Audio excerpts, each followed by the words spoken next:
Welcome to the Explore Words, Discover Worlds podcast, presented by Bradford Literature Festival. In this episode, our panellists Anthony Anaxagorou, Nikita Gill, Noel-Tod and Chair Sanah Ahsan, as they ask whether in our information-saturated age, and with ethics evolving over the years, has it become impossible to separate artists from their work? Recorded live at the 2023 Bradford Literature Festival, our panel discusses the complex question of whether it is possible to judge an artist's work purely on its merits.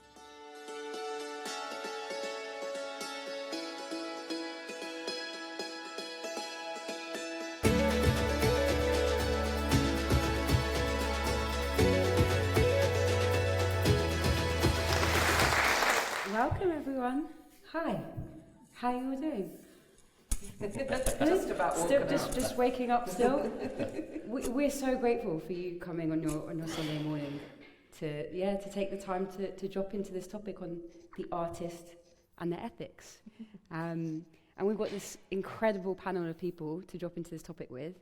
What we're going to be really taking a closer look at today is whether we can ever really separate out the art from the artist's complex, messy interior world, from the ways that they show up in the world, from their harms, from the ways that they hurt people, right? And we'll be also kind of drawing on the context of particular poets like Pablo Neruda, Philip Larkin, Ted Hughes, whose work is still so often revered and celebrated, when actually these people have committed real deep harms of misogyny, been really racist and committed a lot of violence against women too, right? So it's not going to be light for a Sunday morning. We're gonna get into the thick of it. Yeah, it's going to be juicy, and we have really, really beautiful people to talk about this with. I'm not going to read your bios. I'm just going to invite you to introduce yourselves. Just maybe say a couple of lines about yourselves each. Anthony, if you want to start. Hello, everyone. I think I know everyone here, so I can keep the. Yeah. Well, hello, I'm Anthony. Nice to meet you. And I write poems. And yeah, there you go. Nikita. Outspoken. Oh yeah, no, I can't be bothered, man. We've got to get into it. Pick yourself up a little bit. That's it. I write poems is a big statement these days. So yeah, that's it. I do some other little bits and bobs as well, but there's Ralph. He's here as well. Sick. We've got another one. Do you know this person? Yeah, I know him as well. Nikita? Anthony is actually an amazing poet, and he has co-founded the Outspoken Prize. Sorry, I need to pick up people if they don't pick themselves up. It's just, unacceptable. But yeah, he's amazing, and he has been shortlisted for multiple amazing prizes as well. So, he just won what was it called? You won. Ondaatje. You did. The Heritage Aesthetics. There we go. Anthony is, he's foundational in the poetry scene and has done so much for so many writers, including me. Cheers. He's Nikita? really underselling himself. Nikita. I am a poet and a playwright, and I work mainly with young people. I've written 7 collections of poetry, 1 novel in verse, which is being adapted into a TV show. That's my big thing. Wow. So yeah, that's Doctor Who. Yeah, sorry. Yeah, I did just write a novel in verse for Doctor Who, which also was a very big thing to me because I'm a Whovian. So yeah. Wow. Yeah, thank you. Okay, I have nothing so cool as this to say. My name's Jeremy Noel-Tod. I teach at the University of East Anglia on the poetry MA. And basically I'm a poetry critic. I recently had the honor of guest editing an issue of the online Propel magazine, which Anthony founded. And I think the thing that I'm enjoying most in my own work at the moment is I've been writing a Substack newsletter called Sunflowers Soon about poetry. So that's me. Yeah. Great. Thank you. I subscribe to it. It's very good. Yes. Thanks, man. So yeah, let's just get stuck in, shall we? Yeah. Can we separate out the art from the artist? And can we actually ever really, judge art in its own merit, separate from the person creating it? Shall we, Anthony? Do you want to start? Yeah, I mean, I've thought about this and spoken about this, and I keep kind of landing at the same point, but I kind of get there in a different way. And the more I've thought about it and expanded on the question, I think that this is more a question of moral philosophy than it is art. And I think that if we were to go down the road of moral philosophy, you start to get a better kind of understanding. So I think within ourselves, each individual here, we have a different kind of moral repertoire. So where our morality sits, because of our life experience and so on and so forth, will determine how we respond to the question. Like, I think that most people, artists, are fallible. So the idea of the artist as kind of deity, or as kind of leader, or as God, I think a lot of people seek God from the artist, or as a projection of the things that they find, they want seen in the world. And I think that my issue is with Philip Larkin. Out of all of them, is Philip Larkin is the guy that I can't rest with. And no matter how much I love The Whitsun Wedding, I will still always, his poems are tainted by his diaries, by his letters. And also, I think it's unfair on Larkin, because I don't think he ever intended for those letters to be made public. But then you really see his classism and his racism, like overt fascism, Thatcherite, like you see it in there. And that, for me, tainted the way that I read his poems. It was Anne Sexton for me, because I engaged with Anne Sexton's work so much when I was younger that Transformations had a very big effect on Fierce Fairy Tales, which was written for teenagers. And Transformations for me was such a big thing, but it turns out that Anne Sexton quite violently treated her daughter and sexually abused her. And when I've discovered this information about her, I have not been able to read her work ever since.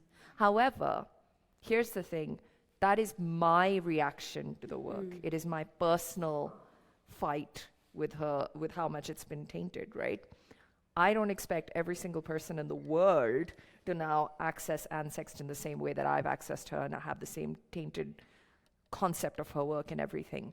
I think the issue that we have, like especially like things with social media and stuff, is that people are not happy to just have that private, like, okay, I struggle with Philip Larkin, or I struggle with Anne Sexton. I need everyone else also to dislike this person that I dislike, and I want them to have the same opinion as me. And I will make it my personal vendetta to make sure everyone dislikes, you know, and you can't do that. You can't control public opinion of someone's work and the way they access it, because your relationship with an artist is so personal, right? So yeah, I mean, I think, you know, what you're both speaking to is this issue of morality as well, that actually if we are viewing the artist as a deity, as a god, then it becomes very tricky to hold space for failure, for harms, for their fallibility, for their humanness, right? And I think there's also a question here about what role the reader then plays in some kind of sort of implicit complicity. That's like, if I consume this, if I consume this art, then am I then also agreeing or approving of this harmful behavior, right? And so I want to ask you, Jeremy, what does that invite the reader into? You know, what responsibilities does the reader have in engaging with this work? Well, I was thinking about, in the description for this event, Roland Barthes' essay, Death of the Author, was mentioned, you know, which is sort of classic text, you know, and it's summarized as saying that, you know, we need to separate those two things. And I feel the argument is a bit more nuanced than that, or a bit more interesting in a way, that Barthes is definitely attacking this concept of the author god. I mean, he uses that phrase. And so really I feel what he's attacking is the cultural tendency to make heroes, and therefore to either be disappointed or alternatively just to ignore the stuff that doesn't fit the heroizing. So for me, I think there's, so the interesting question in Barthes' essay is, he quotes a line from a short story from Balzac about the essence of woman. And he says, who is speaking in this sentence? And then he gives you all these different options for who might be speaking, a character in the story, or it might be universal wisdom, or it might be romantic psychology.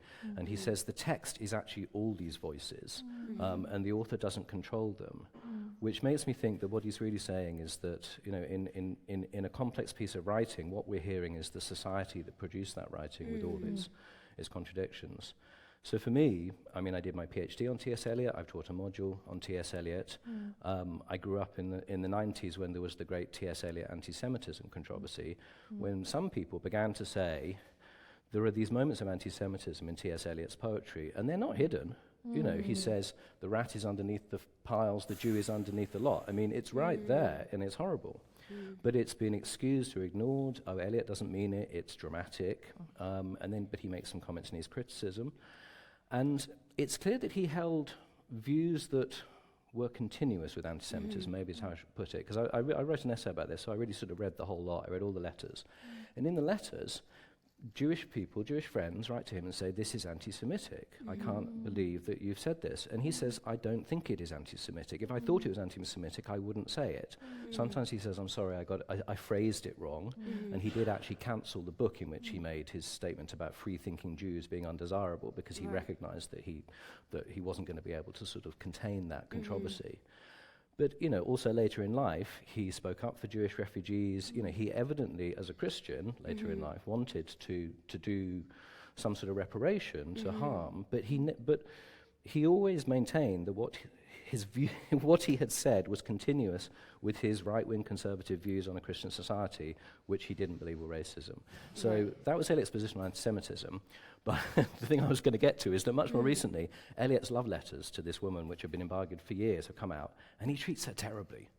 It's really horrible. He keeps her hanging on for years, tells her that he can't ever get married because of his first marriage. Is it Emily Hale? Emily Hale, yeah. And everyone was like, oh, what's he going to say? Eliot's great romance. It's horrible. I can't bear to read them because he tells her that he can't marry her, you know, for sort of all sort of morally pure reasons. And then he just dumps her and goes and marries his secretary and cuts her off. And, you know, personally, I find that much harder to forgive in Eliot than the anti-Semitism thing, which is for him an intellectual question. And even though, you know, it's monstrous, I do feel it is Barth's question of who is speaking. Whereas in his private life, you know, it is what Eliot chose to do. Whereas to come back to the Larkin example, everyone was shocked when Larkin's letters came out. Oh, I can't believe Larkin is racist. The poet Geoffrey Hill said, what Larkin is in his letters, he is in his poems. And I actually think that's a really acute insight.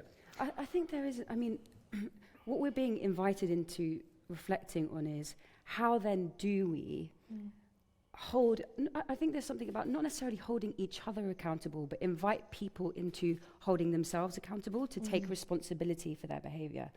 And I think we can't really interrogate the ethics of artists without having a conversation about our current means of accountability, which is cancel culture, really. I'm pretty sure that most people in this room know what cancel culture is, but you know, I'll just say a bit about, you know, this is really a device essentially of kind of tactics of humiliation, of public call-out, of public shaming, and I think they're very rooted in carceral logics. So when I say carceral logics, what I mean is kind of this idea that with a crime must come a punishment. And through that means, maybe, potentially transformation of behavior might be possible.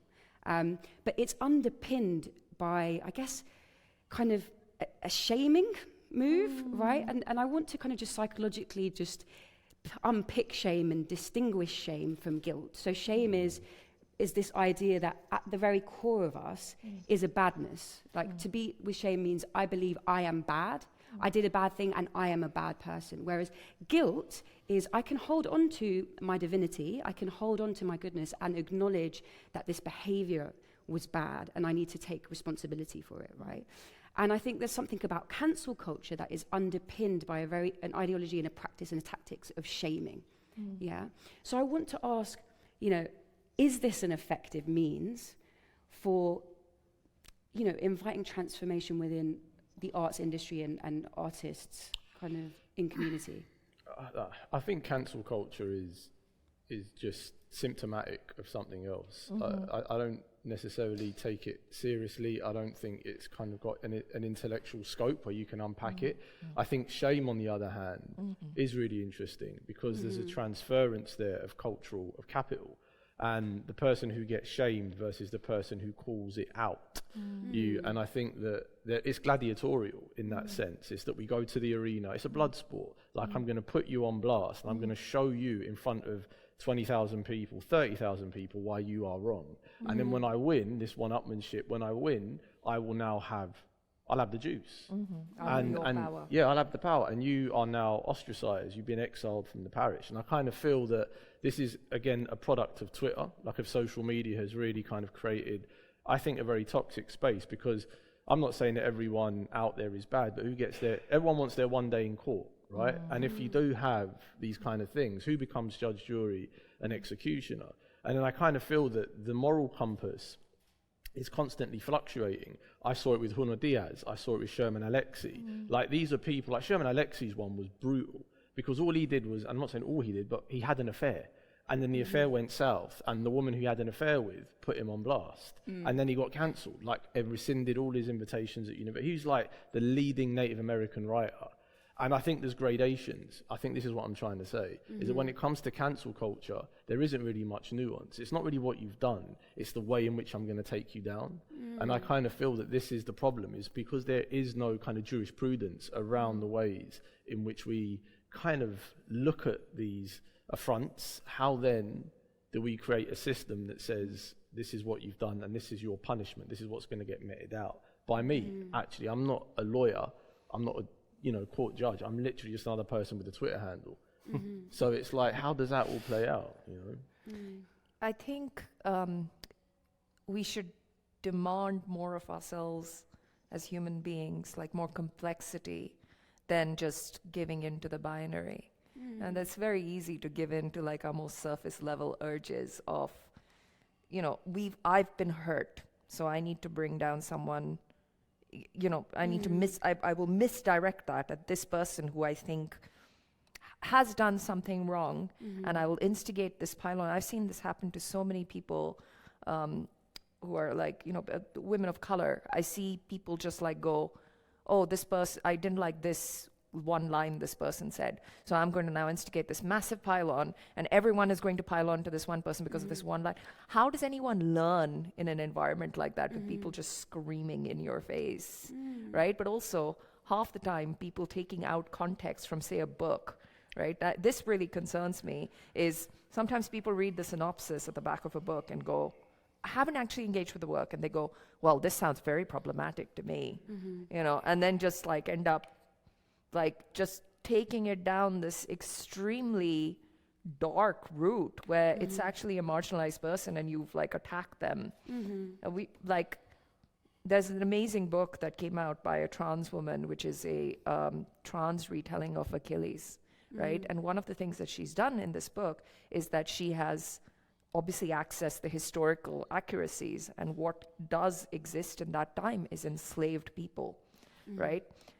And she's written about that because historically you can't do an Achilles retelling without talking about that. And she got blasted on social media by people. This is long before the book had even come out, so no one had read the book, right? They had only read I think there was a couple of excerpts shared or something. They had read that and just gone completely, this is a racist book, this is terrible, this book shouldn't exist. And this person, this author's social media became unusable because she was piled on so hard. She had a book coming out. Like, this would affect this person's career, right? And this is a marginalized person themselves, as a trans woman. Yeah. How is that beneficial to anyone? It is not beneficial to that person. It is not beneficial to the people who are doing the piling on. Yeah. Nothing good comes out of that situation.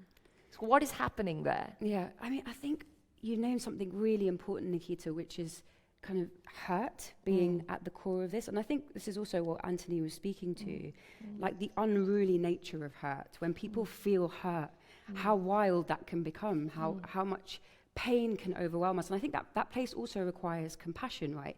The move, because Anthony, you named, I know you called it a blood sport, but you talked about power in it, right? That there's like a move to have power over, that the kind of the pleasure takedown is actually rooted in a very powerless place. So we can have compassion for that place as well, that people are really in the thickets of their hurt, right? But also acknowledge what Nikita's speaking to is that how is that conducive to any learning? How can we hold right relationship rather than kind of merging between, like, I guess, these polarized perpetrator or victim kind of polarities, how can we actually step back to think, what conditions do we need for right relationship to be possible, for loving relationship to be possible here? And I think there's also something to be said about when such a strong emotion is elicited, when people have committed harms, it can become a reflection for the unsightly parts in ourselves, right? We all have the capacity to hurt and be hurt by others. And so that move to kind of get rid of the other, that reminds us of those unsightly parts of ourselves, our own capacity to commit harm, I think can also be at play here. So I want to ask you, Jeremy, you know, how can we be in relationship with not just the monsters within ourselves, but, you know, these people that we make monsters of? I've just been thinking, you know, hearing everybody sort of use the phrase cancel culture about the language that we use here, because I tend to be a bit skeptical about cancel culture as a neat way of describing something more complex, partly because then it gets associated with another easy phrase like mob rule, whereas actually you could call it collective action. You know, I think there are distinctions here. But I mean, okay, I feel like this is the sort of thing my kids will roll their eyes at, but hopefully you might find quite interesting. I was thinking how cancel is cognate etymologically with, in a church, a chancel, you know, which is in a Church of England church. I was visiting some the other week. Is the back part of the church, and it's screened off, and that's the meaning of chancel, is screened off.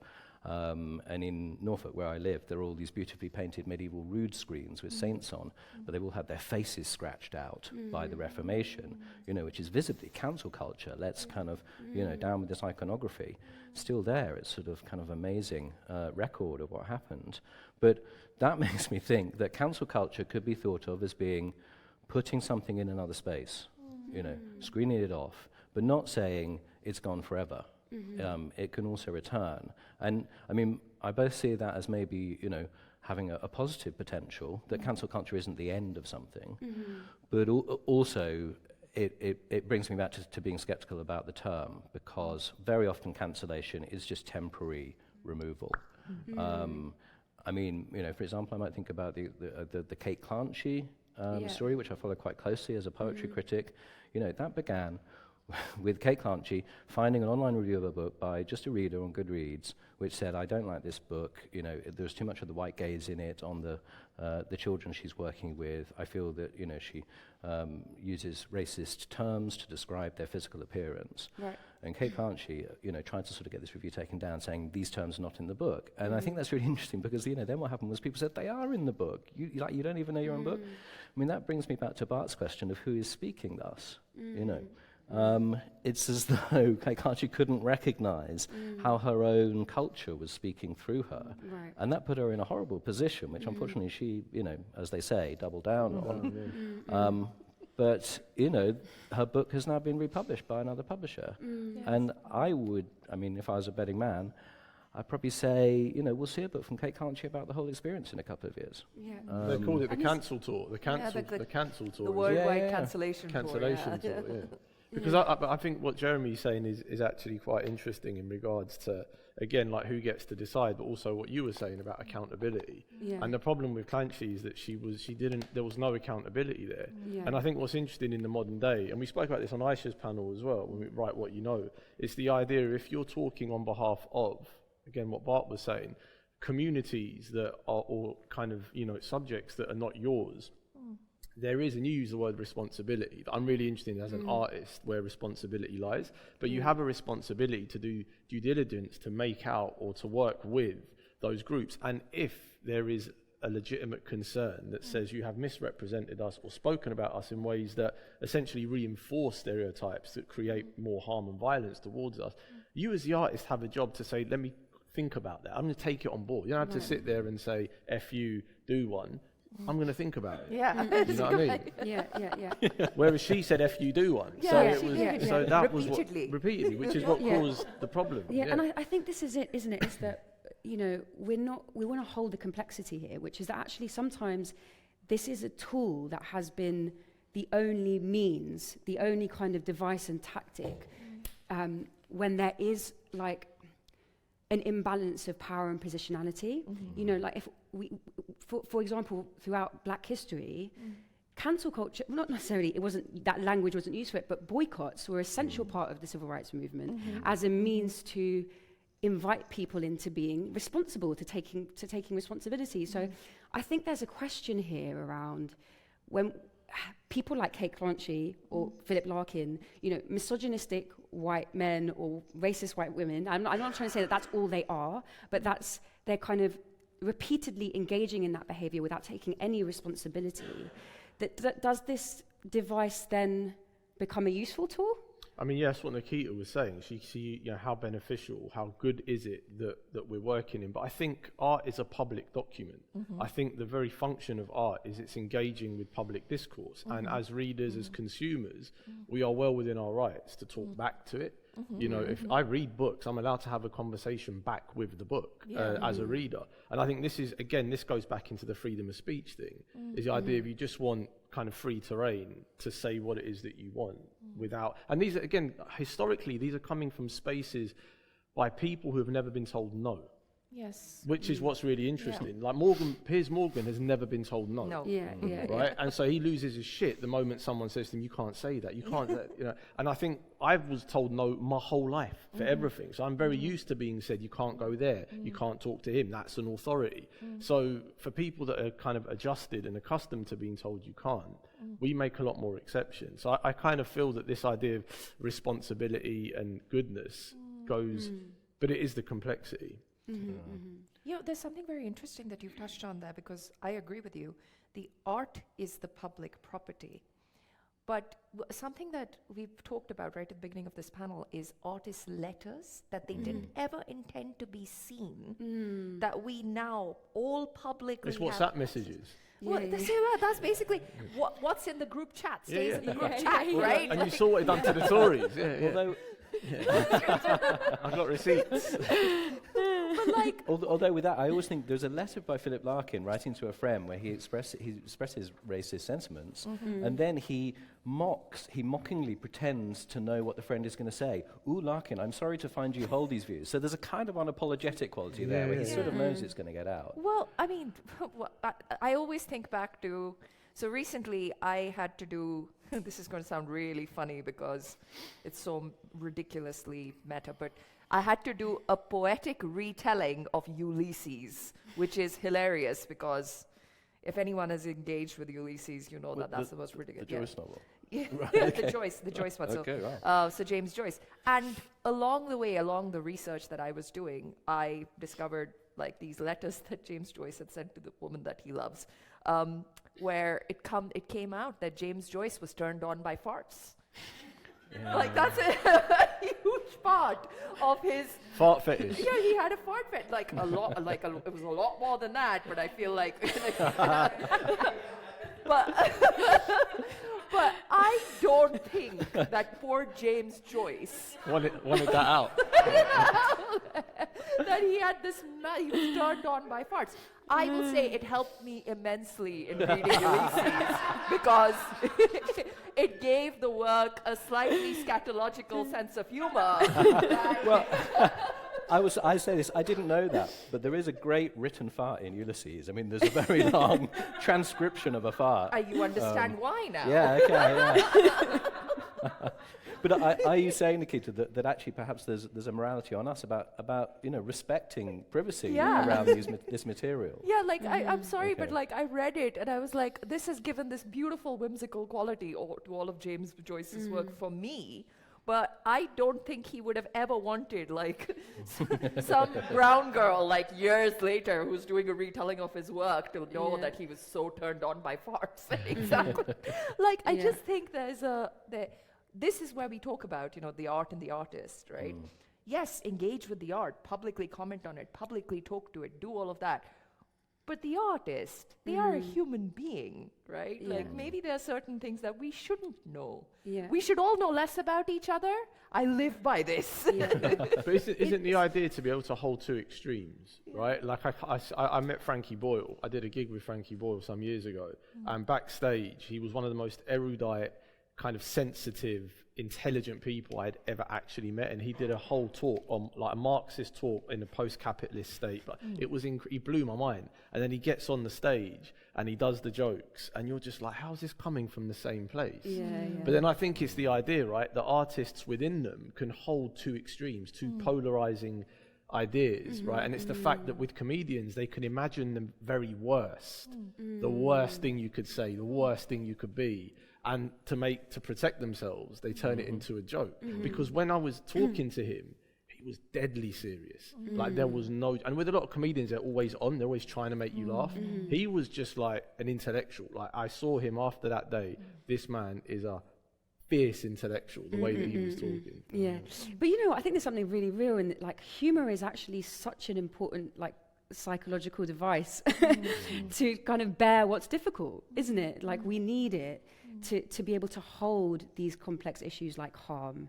And I think, you know, Nikita, what you're speaking to is that we live in a current moment where our interiority is literally splayed across screens, right? Like, we think we have a right to each other's interior lives.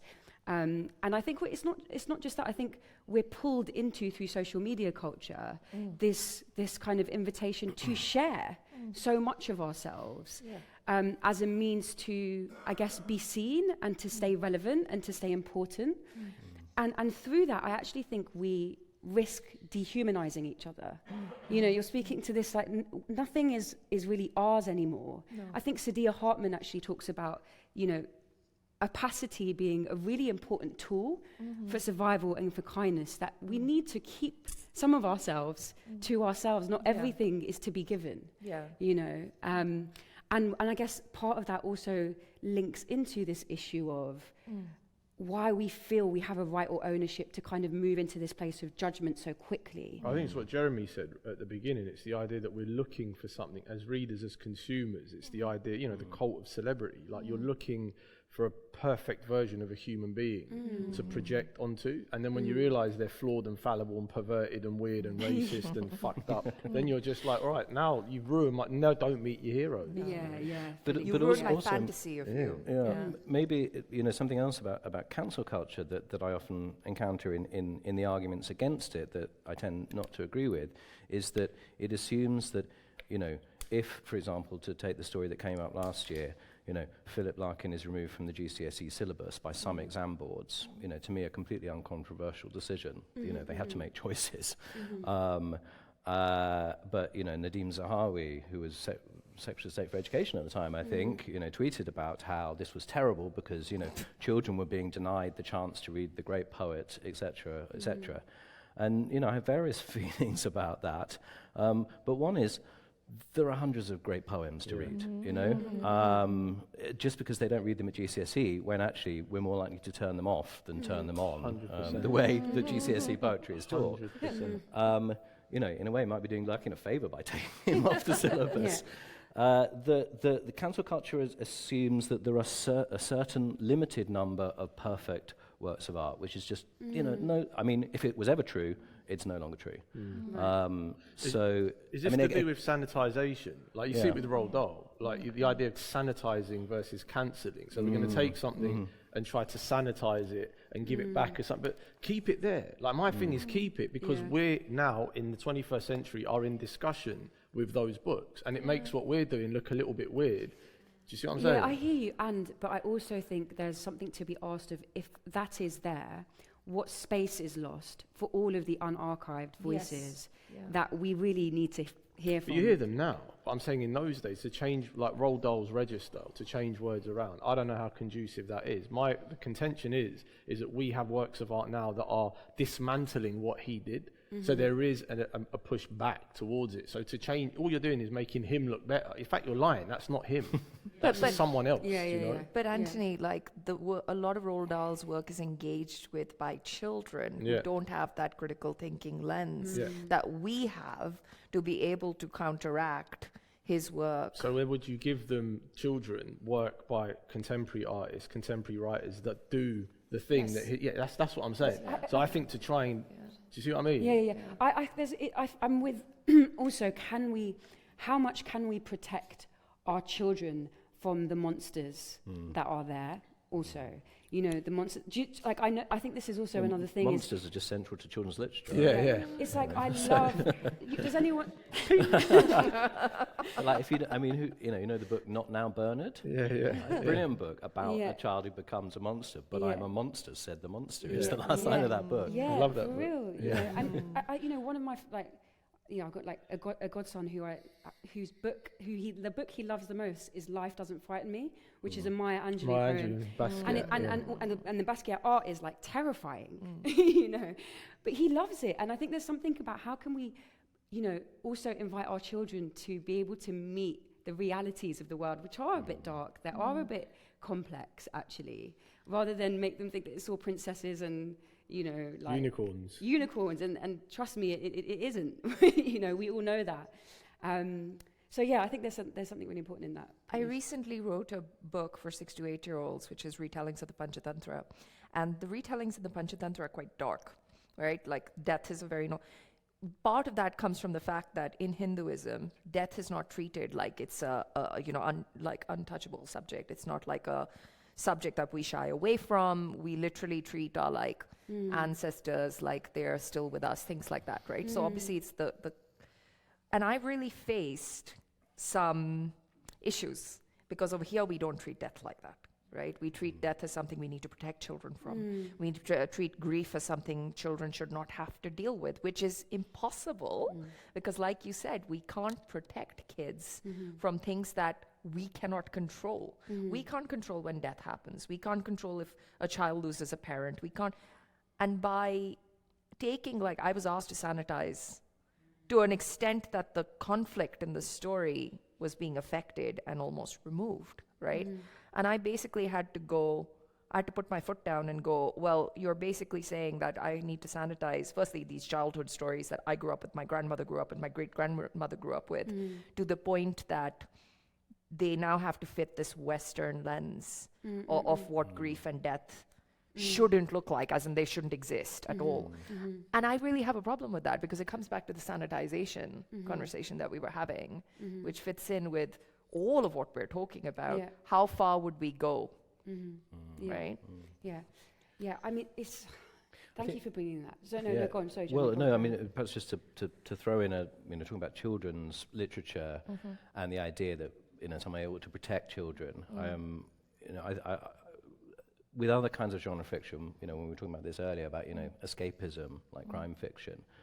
There's an argument where you could flip it on its head and say that these kinds of literature, which are very acceptable, light reading, nobody judges you for reading or writing a crime novel. I mean, that's quite weird when you think about it, right? And there's something that Kafka, the novelist, says about this genre, which has just sort of, become very popular when he's writing his really difficult novels about guilt and shame and bureaucracy and injustice. The trial, ironically, is a novel that never comes to trial. That's the whole thing. Crime fiction is the opposite of that. But he says, the real mystery is all the dead bodies that surround us every day. And crime fiction kind of inverts the reality by acting as though death is a legally punishable exception.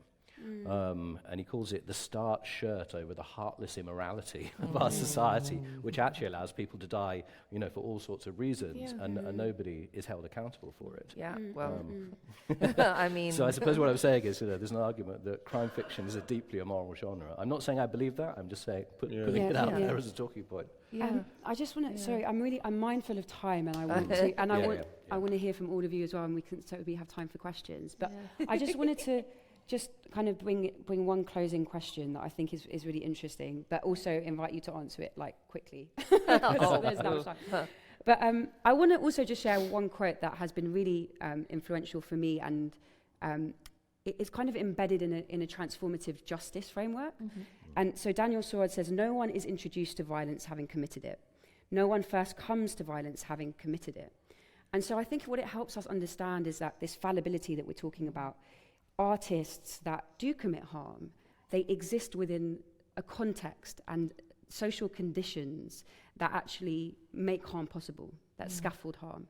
And a transformative justice approach really it is rooted in understanding that we need to change the conditions, that make harm possible, that feed the patriarchy, that that feed the brutality of hierarchy, that feed the logics that we are better or more superior than another. And so I think with that, we can understand that we are all breathing embodiments of these systems that we live in, and therefore we all have the capacity to harm and be harmed. And with that, I want to ask you, I'll start with you, Anthony. How would you like to be held accountable for the harms that you've committed? And if you are put in a position where your art is questioned, how would you want your art to be held in that? Bloody hell, so I'm now I'm on the court. Like, this is it. Make your case, son. I don't know. Like, I think that, I've never harmed anyone in my life. Come on, Anthony. No, I said that as a joke. I've harmed a lot of people. I've harmed a lot of people. But I think, I haven't killed anyone and, done anything wild like that. But I think that it gets to, again, we go back to what we were talking about at the beginning. It's where do you draw the moral line? Like, where at what point for you does it become an issue? So I think accountability for me is definitely about, my art and my life are very two separate things. Like, I can write you a poem, but I'm a very crap cook. Like, so I wouldn't be looked at as, people don't come to me for cooking. But so I guess it all just depends on what you go to that person for. But I think within that, there's this idea that we should be allowed to just say, this isn't for me. Like, I don't want to engage with this. Like, there's certain films, I can't watch realism. Realism really messes me up. Like, I actually feel, I hate the word triggered, but it disrupts my equilibrium. And like when I watch, that's what we're using instead of triggered. Yeah. I like that a lot. My equilibrium is disrupted. Yeah.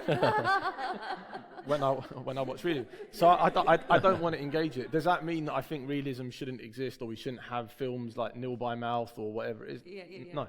But I think that there's just the way in which you can approach it, and there's so much art out there that you can afford to be like, I'm going to just skip this dance out. Okay.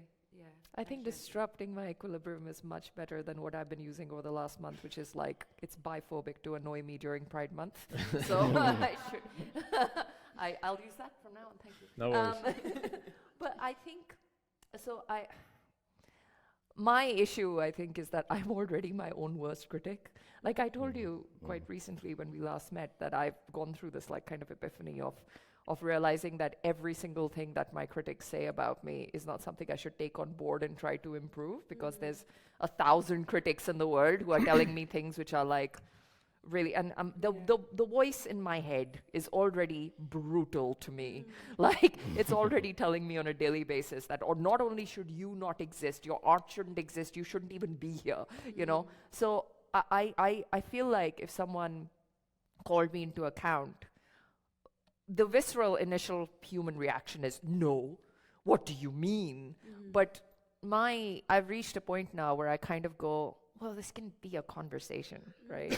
And a lot of that comes from having a partner who never yells or never shouts, just goes, let's have a talk about this, and is very open to listening to me, which has changed me as a person to kind of go, I can listen to this without taking it so personally onto my soul and thinking this is such a huge criticism of me that I say this now. I mean, if you put me in that situation, I'll probably be like, how dare you? But yeah, I try to walk this world, at least thinking that I have never met a non-traumatized adult. That's how I'm trying to walk the world, and it helps me be kinder to everyone I meet.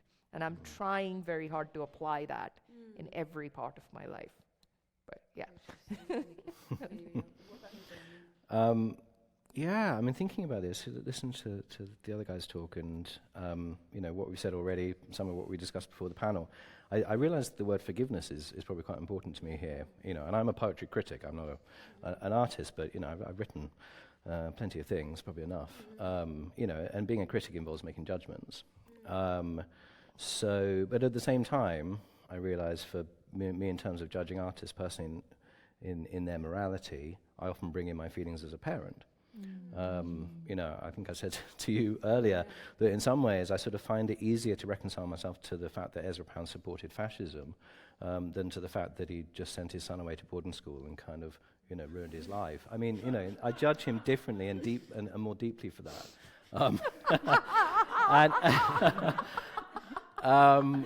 You know, because in a way he was an ineffective fascist. He was a poet fascist, you know. I mean, he was just deluded in that way, but he had a human choice in relation to his son. So, you know, those two things go together, and I sort of think, you know, Larkin, like, what's Larkin's most famous line? They fuck you up, your mum and dad. They may not mean to, but they do. And I think sort of there is this, in that work of those artists that we've talked about, in Eliot, he says, in a late poem, he says, somebody talks to him and says, you must consider harm done to others that once you took for exercise of virtue, that you must actually, you know, reckon with your own previous righteousness. And so I suppose I feel that, you know, in things that I've written, I hope I've displayed enough of that sense of I'm judging, but you might judge me, you know, and that might have some sort of, you know, which I suppose in a way I feel as a parent, you know, sometimes you have to go, no, don't do that. Yeah. But at the same time, you have to be ready for the conversation afterwards, which says it's okay now. Yeah, yeah. I like that you were basically the meme from Community there. Like, Oh, I can really? excuse Okay. the fascism, but sending your child to boarding school. That's where my line is. No, thank you all for that, because I think I'm going to get cancelled now, aren't I? It's going to go on Twitter that I sat here and said I forgive Ezra Pound for his fascism, but he was a bad dad. Well, fascism stems from that, though, doesn't it? Yeah. You're a bad father. Thank you all so much, and also thank you especially for Thank you. I just want to say, especially that last question, it requires like a vulnerability, and I just really appreciate the honesty. And I think there's also just something in, you know, the reminders of like compassionate parenting, what it means to kind of meet the infant in the other, that is making mistakes, that is maybe throwing tantrums, that is beating up their sister for just no reason. You know, that how can we create conditions that make, you know, a loving relationship possible? And you know, Nikita, what you were saying about someone who can be patient with me, where I can feel heard. Like, what responsibility do we all have in creating those conditions, not just for ourselves, but for each other? Feels really important. And for me, you know, I'm a Muslim, and I often fall back on, you know, the qualities of Allah, that one of the names is a really merciful and compassionate God, right? And we think about kind of the day of judgment in Islam, that we go and we're judged for our rights and our wrongs. And it's like, how do we want to be met in our wrongs? Is we want to be met with mercy, we want to be met with compassion. How can we extend that as a practice and think about God as a verb, as a doing? How are we embodying divinity in the ways that we meet others? That's beautiful. You know. Yeah. And with that, we'll open it up. I'd love to hear from you. Let's have some time for questions. If anyone wants to put their hands up and just get stuck in. Oh, further reading, Maggie Nelson's got a great essay on care in Freedom Songs. So I think a lot of this comes down to actually how do we look after each other, make art, be true to what it is that we're doing, but also like the philosophy of care. Go for it. Hello. So one of the questions I have, so I hear all what the panel, firstly, great panel, fantastic panel. This is an absolute treat. We were sitting here saying nobody's going to turn up on us. Yeah, just like. But something I'm curious about in the conversation about the art and the artist, because I know you briefly mentioned power, but for me, power is one of the key questions in that, because it's also about a broader question of the canon and who do we raise up and so on. And so I'm interested in, okay, we can have a conversation about, you know, our own individual morality, but how is that related to societal morality and pushing the lines of where that is? Because actually what's happening is we remember the name T.S. Eliot, we remember the name Larkin, we don't remember the hundreds of other names that maybe were morally purer, maybe not, but you know, they don't get the opportunity at all. Yeah. I mean, I've thought about this actually quite a lot, and what you find, particularly for you to go through and look at the baddies, like who's your problematic fave, you'll find that it's predominantly men. No, I'll say it for you. In here and in America as well, it's predominantly men. And I think what you touched on a really interesting idea, and I know Jeremy's spoken about this because I've heard him, but the canonization of literature, who gets to form a canon, and through academia, which is massively obsessed with historicizing, whereas if you look at like the vanguard of where literature works, we work forward. Like the avant-garde is always pushing the form into a different, but it's the idea of preserving, but then how does that work into a cultural palette? So academics and scholars who preserve literatures, how are they then forming a cultural palette, an aesthetic around the Larkin and the Hughes and the whatever else? So I think I don't know the actual answer, I just know how it happens. But then I know that canons are constantly being rejigged all the time, like, they're being reformed as we speak. So I can only hope that like a more robust canon is formed from that. I will get into trouble answering this because I get so angry. No, because listen, why do we let like certain voices become so big that they're not like the voice, they are the room, okay? It's like, and then it becomes like this whole capitalist agenda from the institution to not let that voice fail. So then they go and protect that voice. And that's how all of this like insane discourse starts as, and yes, he was this massive racist who said terrible things and very anti-Semitic things, but the work. But like, because they're protecting their own, they're protecting their own sensibility. Yes. Yeah. So Larkin is basically, and all these people, they become poster childs. They're like vehicles that represent a particular swathe of society. Yeah. Yeah. And when that swathe is under attack, Yeah. when you attack Larkin, you're attacking the the establishment. posh middle class white guy. Yeah. So that's basically what's happening. Yeah, really. I think the Kate Clancy thing as well. my experience here makes me wary of that scapegoating, because I feel if you want to kind of actually make change, you have to address the structures, and the scapegoating can be a distraction. Oh, well, we can defend this one person, and we'll fight it one by one. We'll throw this guy under the bus.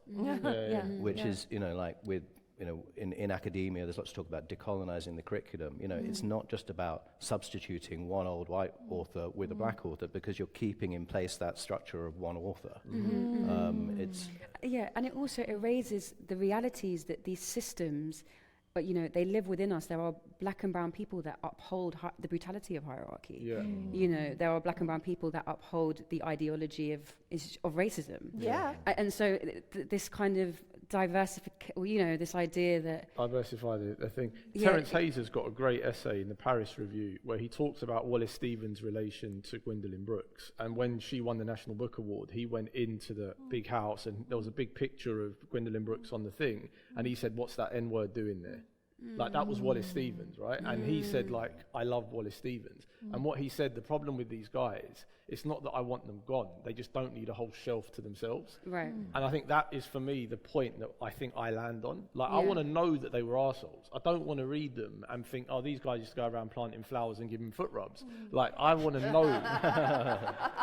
I want to know what they were really like. And so I can read their work with that in mind. Full context, yeah. Can I say something? Are you trying to say that bad guys don't give foot rubs? I don't think they do. I don't think baddies give foot rubs.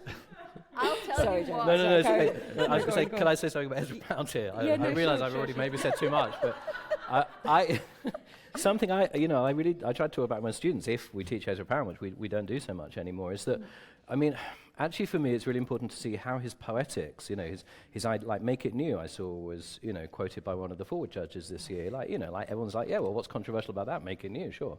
But actually, that's the title of a book that Pound published in the 30s when he was a full-on fascist. And you read the introduction to that book, and he says, the thing is about literature is we've got to kind of, preserve it. And it's like this guy, biologist in America, who's breeding the perfect strain of wheat. Yeah, and you think, actually, this is all geneticism. Yeah, make it new. And then it comes, Pound says, all good literature can fit on a six-foot shelf of books. And all these sort of aesthetic principles of imagism, cut away everything that's unnecessary at the foundation of modern poetry, they're all for Pound fascist ideas, And so it's not in a way surprising that he is attracted to, fascism, the aestheticization of politics. Right. And so that's why I feel it's just much more complex trying to separate the life and the work. Which is not to say that, people writing on those principles were fascists. You don't have to take that line. Yeah. So what happens if you can do both? So what happens if in one poem it's completely fascistic, and on the next poem it's absolutely vulnerable and breaking down, and you know what I mean? I think Larkin was someone who was he really did that vulnerable lot. at parts, and at other times he was a lunatic. So it's trying to like Miles Davis is one of my heroes, and when you read about Miles Davis, he was an absolute tyrant. Yet his music is so vulnerable, and my thinking, not justifying it, but the thinking is, in order to be a tyrant in your real life, perhaps that part of him that he couldn't bring out in his real life was expressed through the music. And you talk about extremes, artists Holding to extremes. Yeah, Like I always think that. Yeah. I could chat to you lot for all day. But I'm mindful that like we've got another panel in here in like 15 minutes, haven't we? Yeah, and we're on it actually. Oh, really? Are you? Us again. Oh, okay. I think it's just Anthony and me. I'm done. In 15 minutes. I think it's at 12:15. Are there any more questions? When is I the think we next only one? had one question. Okay. Are there any more? But yeah, are there any more questions? Sorry to like rush this end. Yeah. Yeah.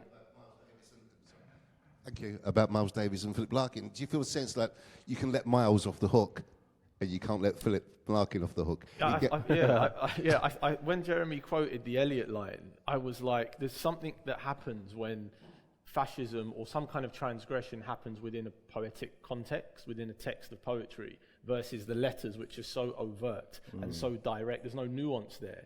And I think there's the way that the language is rendered. So when I heard Miles Davis, because it's non-verbal, it's sound, it's really different. Whereas if I was to read like his manifesto, it would be very different. Do you see what I mean? So it lands, you render it differently when it's depending on on But the Miles art. was horrendous to other musicians. For Publicly. sure, James Brown, like all of these guys, they would. Yeah. James. I just ruined Sorry, man. Well, that's a Shots great coming end out. to this, isn't it? Yeah. All right. I think we'll close it there. I think we'll close it there. But Great. thank you so much, everyone. Thank you. Oh no.